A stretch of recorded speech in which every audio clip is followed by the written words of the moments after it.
Alright guys, welcome back to another episode of the podcast, On the Ropes Podcast. Today we'll be talking and breaking down UFC 308 going down this weekend in Abu Dhabi with a new start time, not the usual 9 p.m. start time. Since it is overseas in Abu Dhabi, it will start at 1 p.m. man. And you know them Saudis and them Abu Dhabi events, they get to pick the time it starts. They ain't gonna start at 9 p.m. just because the U.S. fans, just like in UFC 304, over there in UK, they started at 9 p.m. here, which was like, by the time the main event started for them, it was like 4 or 5 in the morning.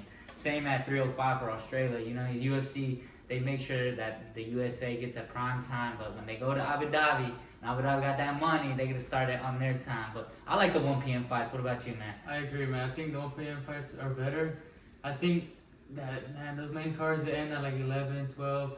Some of them are worth it, man, but I think they need to start changing it to midday, man. I think they'll get a little bit more viewers and maybe more pay-per-view buys. Facts, man. I like when they start at 1. Main event ends at like 4. You got your whole Saturday left, and start off your day with watching some UFC.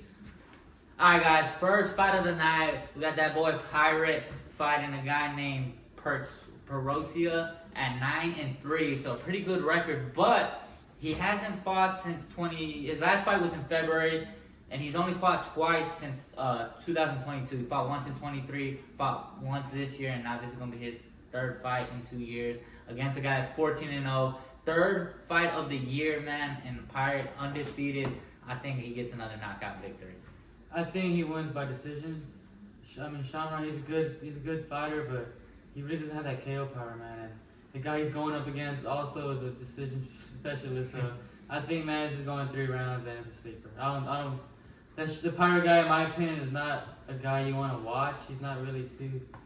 I don't know. He looked pretty flat-footed in his last 2 fights, and I'm not really expecting anything much. But hope he gets it done. I am going for him because the other guy's kind of a trash can. But yeah, it's a good opener, man. He's a very good, he's a good guy to watch, and he's fun, and he has a hype around him. He has a nice, pretty good, cool look with the eyeball and all that.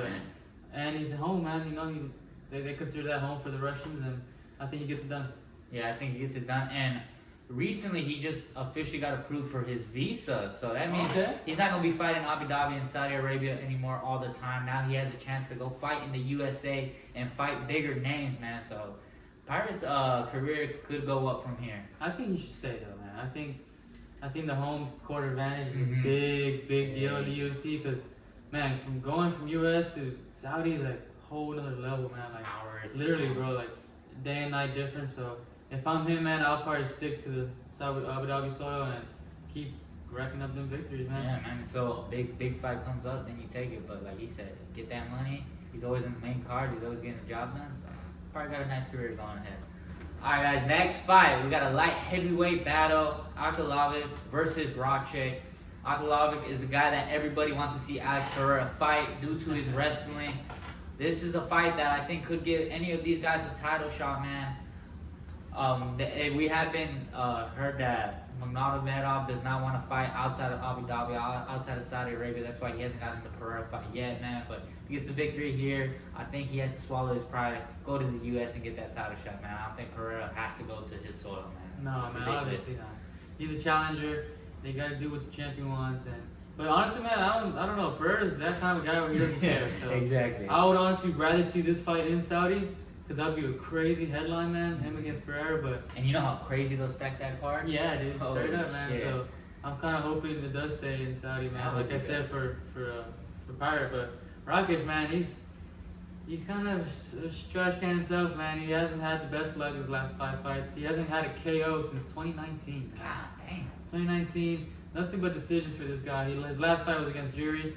He got pieced up. He didn't look too good. He had some pretty good stand-up, but going up against a guy like his opponent, man, who just wrestles and has no time for fighting, man. And I think this is an easy win for the Russian, but I don't know if I see a knockout. I think decision again. Another 3-rounder. I feel that too, man. Alright, guys, next up we got Murphy versus Ige. If you didn't know, remember Ige came off of a 4-hour notice to fight Diego Lopez on UFC 303, man. Literally 4-hour notice, got up off his couch, went down the street, and got the business, man. He didn't get knocked out, which is really impressive. 4-hour notice versus a guy like Diego Lopez, and went all 3 rounds. And he told both of them went up to Dana after that fight and said, we want a spot on the spear. Diego Lopez obviously got that spot when he beat up on Ortega. And Ige, instead of getting the spear, Dana gave him some just as good, man. Fine, Abu Dhabi, the check's going to be good. Like I said, he was the featured premium, but due to Gane and Alexander getting canceled, they moved this up to the main card, and Gane and Alexander will now take place in UFC 310. What do you think? I gotta go with Ige, man. After the thing he did with Lopez, I gotta give him his respect. I'm pushing for Dub. I'm Lopes, man. I'm going for Murphy, man. Murphy is a beast, man. He's 5-0 in his last 5 fights. He has 2 KOs, 3 decisions, and his last fight against Barbosa, he absolutely dominated, man. 4 to 6 takedowns, bunch of punches landed, man. I think he's gonna go out there and get the job done. Dan Ige is a pretty tough opponent, man, but this guy is 14-0 for a reason. Exactly, yeah. And I don't think he's gonna go out there lightly. Then Ige came, like he said, he did pretty good with Lopez, but Lopez was super underweight, and like he had that advantage on him. Facts, yeah. And he still didn't get the job done. Yeah. So for me, man, I think I got Murphy in this one. Facts, man. This is gonna see to check if Murphy is legit. Like you said, at 14-0, man, a guy like Ige is a great test for a young fighter like him. Go. All right, guys. Next up, we got a fight that was supposed to take place a couple months ago. We got Robert Whittaker versus Chimaev, man.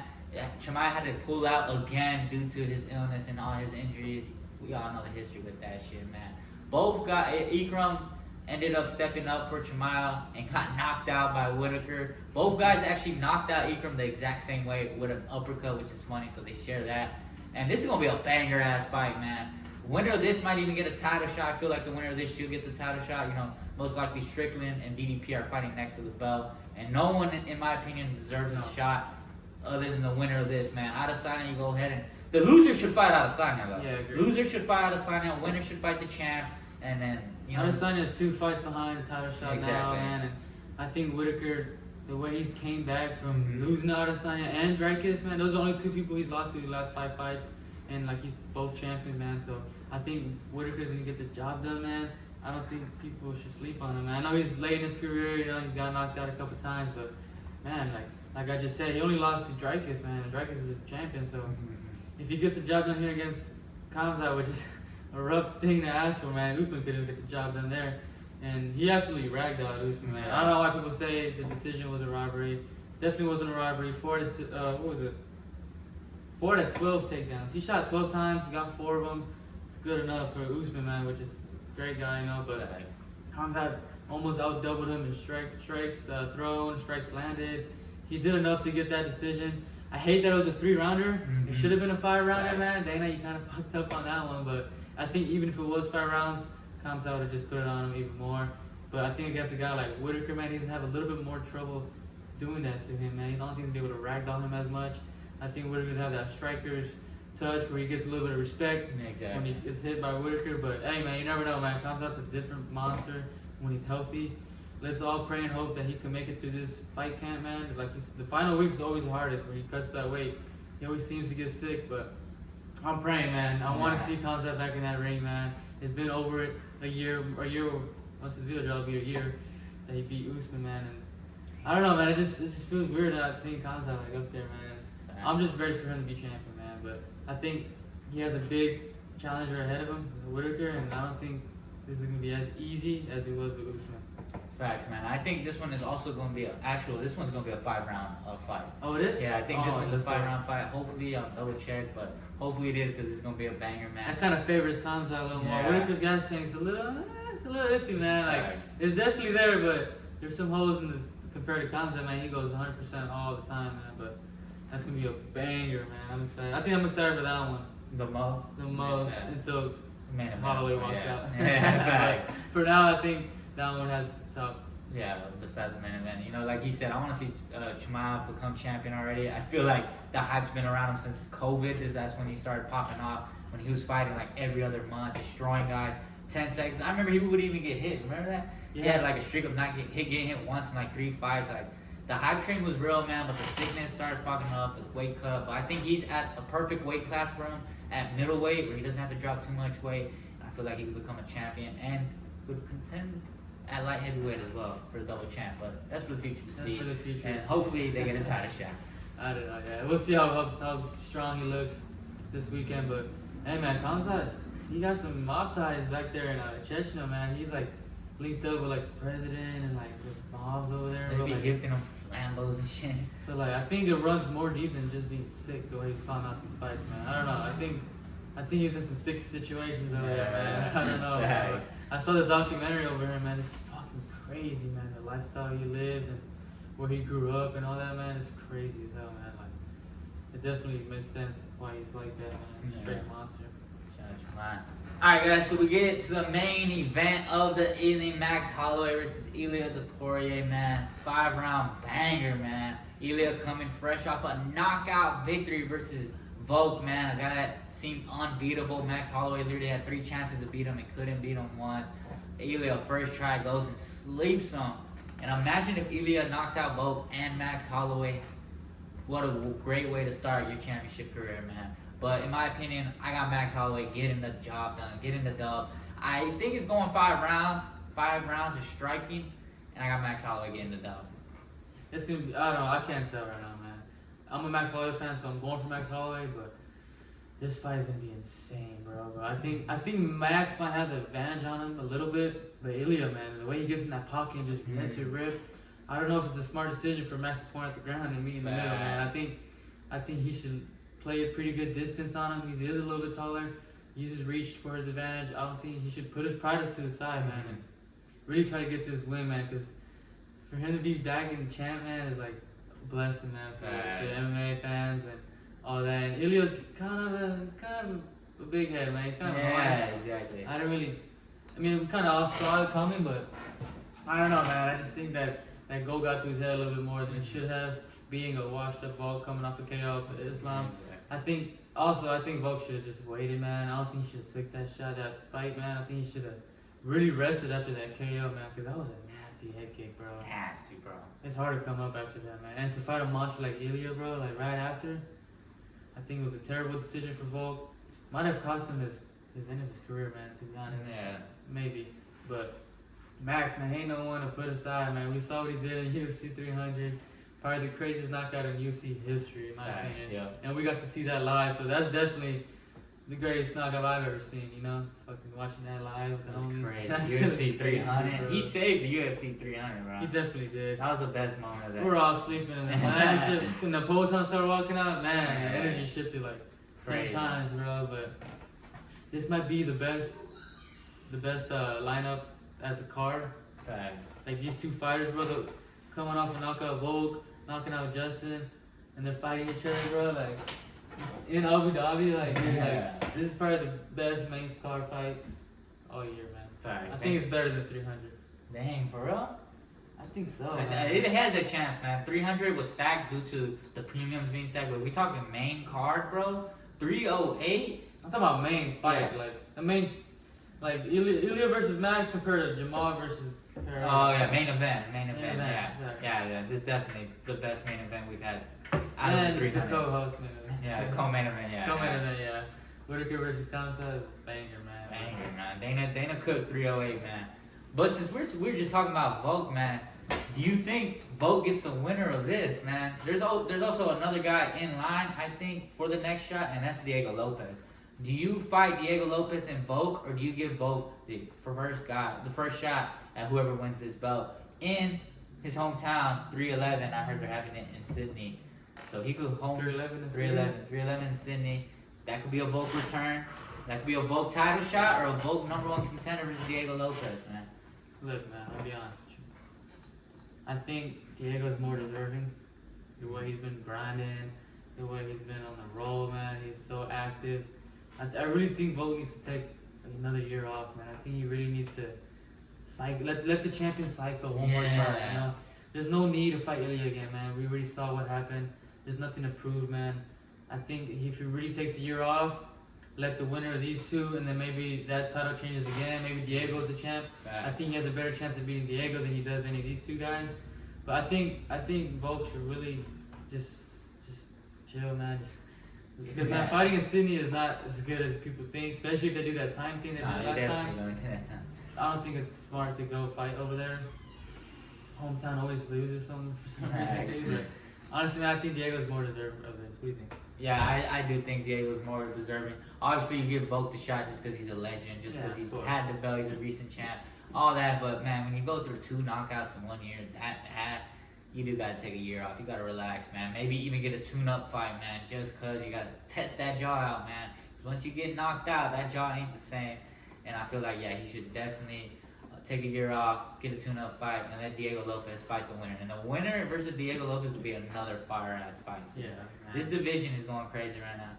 Do you think Ilya points down at the ground the first 10 seconds of the fight like he said he does? Yes. Over. I think he's going to do it. I think he's going to point, and if I'm Max, I'm not doing it. I'm not exchanging the first 10 seconds, bro. Fuck no. Fuck no. Fully energized, Ilya, one pop, that's all it's going to take. Max might be able to throw a couple of them, but Ilya just won. He got power in that hand. Max is crazy, though. He probably would. Yeah. We don't know what's going to happen. I hope it at least makes it past the first round. I want to see like a pretty good battle, man. But hey, I wouldn't mind a 10-second knockout, but we'll see, man. But I think it's gonna go at least past the third. Facts, I think it's gonna go a while, because man, they both got chins on them, man. It's not easy to knock these guys out, man. We saw that in Max against Justin, man. They went all the way to the final buzzer. And then Ilya, we haven't really seen his gas tank, man, because he just be knocking motherfuckers out. But so this is gonna be a big test of that. It's gonna be a big test for both these fighters, man. Championship lights are gonna shine bright on both of them. First title defense, and then Max's redemption, man, the title run. This is basically Max's second prime. Yeah. Like, he's had a whole Hall of Fame career before this. He started at a young age, at like 19 in the UFC. His resume is one of the best in the fucking UFC history. All the stats he got, significant strikes, all this shit, man.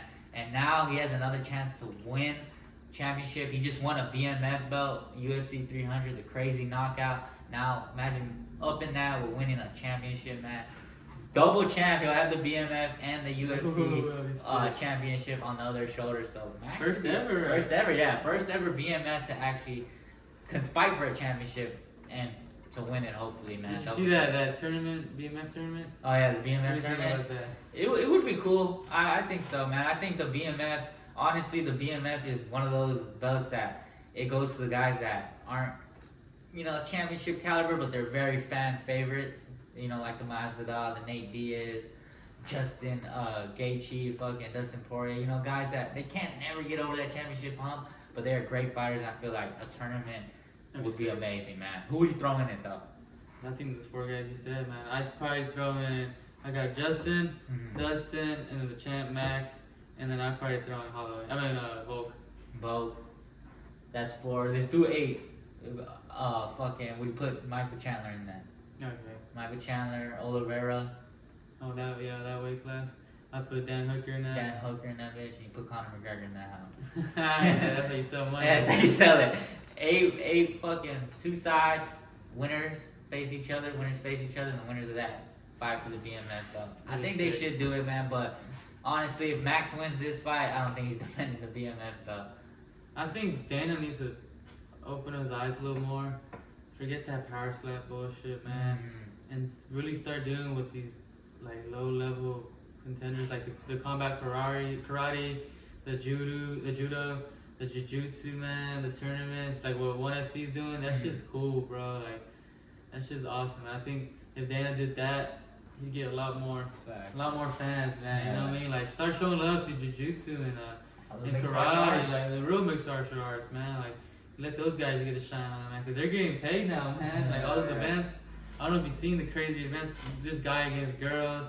There's freaking 2v1, there's 3v1. There's all kinds of crazy stuff going on nowadays, but that'd be kind of cool to see, because that power slam, man, in my opinion, that's not it. That's bullshit, bro. I get why I hate when Dana's like his argument to that is like, oh, it's making more views than soccer, football, NFL, NBA. Yeah. It's getting views because of how stupid it is. You know what I mean? How much people hate it, how ridiculous it is. It's not good hype. You know what I mean? I think that shit gonna die down eventually. That shit is the worst thing. But I think what he should do, man, and he should take advantage of this boxing shit, man. Yeah. You see, he could get all these old, retired UFC fighters and make them box each other. And you saw Nate Diaz and Jorge Masvidal do it, how big of a success that was. Dana literally owns both of them. He could literally have done that himself, bro. I feel like Dana got to get into boxing, into that celebrity boxing type shit, you know? Get these old UFC fighters, or get a UFC fighter versus a boxer and get it in there. He already did. Didn't he like sign like a boxing? Yeah, he got that Wash guy. The fucking Irish start, man. guy. That's, yeah, exactly. And Pereira put his eyes on that too already, man. So we might even see Pereira triple champ, man. Boxing champ, 2 division champ in the UFC, man. That'd be kind of crazy, man. But I think that'd be awesome, man. Old and current UFC. Yeah, bro. If you want to go box, you want a record, boxing record and an MMA record. Exactly. That shit would be dope, bro. Being able to jump around and you just get a UFC boxing belt. Fuck it, because that shit's gonna sell. Boxing always sells. If you get high caliber MMA guys to box, everyone watches it, bro. They do it all the time, man. Dana got to open his eyes and get part of that check, man. And the jiu-jitsu matches, man. We've seen Sean O'Malley, we've seen Aljamain Sterling. Yeah. We've seen them Nate Diaz does it too. Yeah, I've seen them compete, man. That'd be kind of cool to watch that, man. That shit on TV. I see that coming, man. I think the UFC is nowhere near being what's gonna be, man. It's still so young, even though we're over 300 pay-per-views in. I still think we got a lot more shit to come. Like he said, boxing, maybe some jiu-jitsu, maybe some other kind of combat sports, but he really needs to let go of that power slam, man. I know it's making him money. He's getting rich off of that stuff, but I don't know, man. I don't think I can sit down and watch that shit. I think that's just cool live. Yeah. Watch someone get slapped, but on a pay-per-view on the couch, no one watches. Man, come on, bro. And it just doesn't go hand to hand with UFC, man. You know what I mean? Like, it's a disgrace compared to the UFC, really, but. I see why he does it though, man. It's all over in the hotel, in the casinos, man. He's part of Red Rock, he's sponsored by them, man. Everything's in Vegas. It's smart, man. It's a money move, but I think for the fans, man, I think he really needs to open his eyes and go to boxing, man. I think boxing is where it's at right now. And MMA fighters is like the closest thing to boxing. So it'll be fucking sick, man. But we'll see what Ben has in store for us, man. He's finishing the year off super strong, man, with 308, 309. 310's even a banger, man. Bilal versus Shafkat. That's a banger, man. It's a banger. I can't wait for that podcast. We'll see, man. We'll see, man. Let's see if Conor ever comes back. I think he will, man. But I think Dan needs to drop that, man. I think he just needs to put his nail in the coffin, man. Conor is not coming back. And if he is, it's not gonna be for the UFC, man. He's too big of a businessman where he's not gonna fight under no one anymore. Right. I think he's well over that CEO, man. I think he's done, man. He's richer than anybody in the UFC, probably all of them combined. And I'm honestly happy for him, man. Crazy career he had, the way he put everything on his back, the fight with Mayweather, man, like his shit talk, everything about him was just fucking style, man. Just a superstar, and he's well deserved of the rags to riches and the retirement money and all the fun he's having with BKFC, which is a great success. I'm a fan of that, man. BKFC is fucking crazy, bro. That shit wild. That shit's crazy as fuck, man. And no one better to do that than coked up Conor McGregor, man. Okay, that shit be funny, bro. Look at that. The picture you sent me when he had Kodak Black performing for him and shit. He has a whole label, you know that, right? Oh, for real? That's what that is. See, Conor is He signed Exhibit's like his main one, and he's signing a Kodak Black, man. He has a whole ass record label, bro. Yeah, McGregor's done fine, dog. He ain't never getting back there. There's a video of him and Kodak where McGregor opens the beer, he chugs it. And he hands it to Kodak, expecting Kodak to drink out the same one. And Kodak's like, they're like looking at it like, he wants me to drink out this? And like, you can tell he's like, trying to like, for someone to hand him a new one.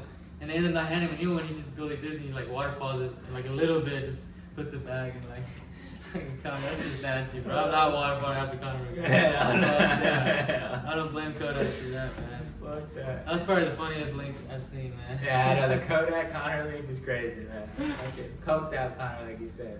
Man, what a crazy year for Conor McGregor, man. The movie was a success. The hype of his return was a success. Everyone ate that shit up, man. And I think he still has a couple more years of pretending he's gonna come back. I don't think he's ever coming back. Yeah, once Michael Chandler announced he's fighting Oliveira, that's how you know McGregor. Alright, that's gonna wrap up the end of this podcast, man. Shout out to all the Saudis, man. Shout out to Ride of Season, man. Putting a hell of events, man, this year, man. Boxing, MMA, all kinds of stuff, man. The Sphere was the craziest one, man. I did go see that one live. Obviously not inside. My pockets ain't that deep, but seeing the Sphere from the outside, man, and just all the crazy things they brought to Vegas, man. Supposedly they're building their own in Saudi. Oh yeah, they're building their own Sphere, man. So that's gonna be crazy. But crazy. Ryder season, man, was one for the books, man. I can't wait to see what they got next year. But hey, man, that's gonna wrap it up. UFC 308, Max coming for that gold, baby. Hell yeah, Holloway, my knockout. Book it, man. Shout out our sponsors. C4. Hey, luckily this card is gonna be at 1 p.m. so you might not need it. But after watching fights for 3 to 4 hours Saturday, starting Saturday late, man, you're gonna need a C4. Crep protect, keep your shoes clean and protect at all times, man. Like, comment, subscribe. We out of here.